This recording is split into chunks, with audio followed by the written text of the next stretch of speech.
Earlier today, on the same vein, I talked with Mark Hamrick. He's the D.C. Bureau Chief for Bankrate.com about how the moves that President Biden announced today in terms of the COVID aid, how that will help the nation get back on its economic feet in the middle of the pandemic.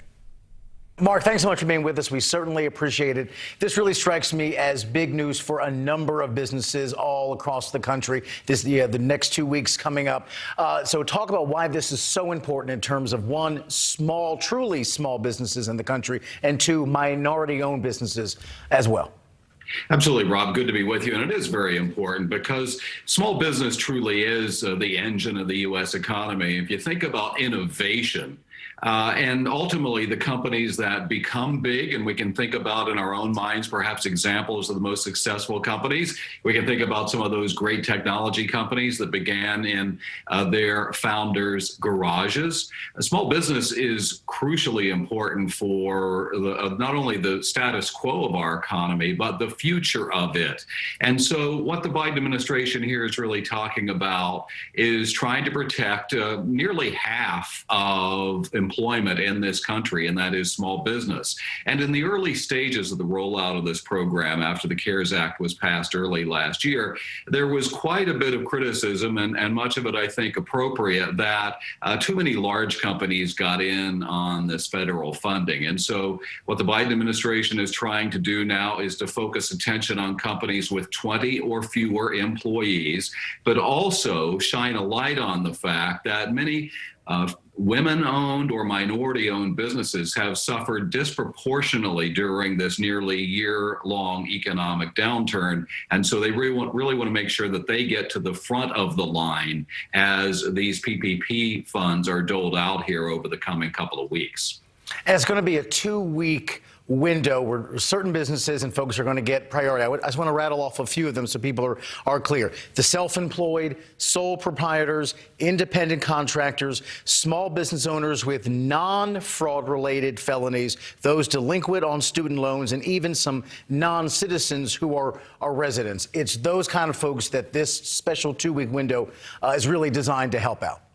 Yeah, good description there. And think about the fact that obviously some of these business leaders may have fallen through the cracks in the early part of this program or heretofore. And so now that the Biden administration has been in office, obviously about a month, it's had a chance to look at the details of this program, how it was implemented and executed, and it's trying to basically improve upon it. And there's such a startling statistic as we get close to the 1-year anniversary when COVID first got here and we had our first death, and today obviously the grim news that we've hit 500,000 deaths. 400,000 small businesses around the country have been shuttered in the middle of this pandemic. That is a startling number. And essentially what the White House is trying to do now, saying, hey, in the first round of this program, we may not have been as attentive to minority-owned businesses and mom and pop shops as we should have been. So we're giving you this special window to take advantage of, to get you the funds that you deserve and maybe should have gotten the first time around. But a lot of those dollars seem to have gone, in some cases, to bigger and more well-connected businesses. That's right. And it's likely that most of the mid-sized or larger businesses that were interested in getting this funding have already done so. And so what really they're trying to do is look around the economy and say, hey, is there anybody else? And by the way, we want to really make sure that those who have been disproportionately negatively affected by this downturn get an opportunity to raise their hand. And remember, this isn't just a loan. If they retain a good part of their employees going forward, this ends up basically being free money to them. If I'm watching this tonight as a small business owner, is there anything else you think the federal government should do, will do to help those folks out?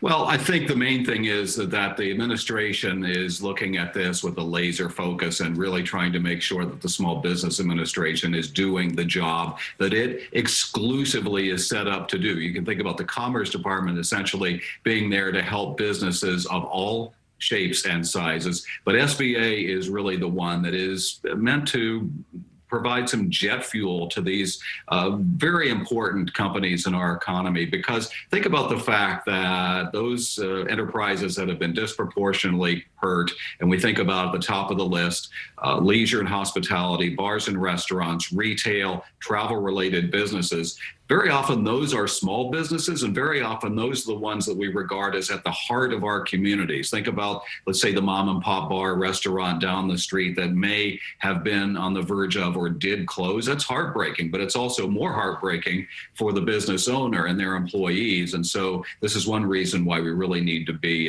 attentive to the needs of small business in our country. Well said, Mark. Well, let's hope certainly this next round of money gets into the most needy of hands out there. We certainly hope that for all of our sake. Appreciate your time and your insight. Thank you so much for being with us. Thank you, Rob. Great to be with you. Take care.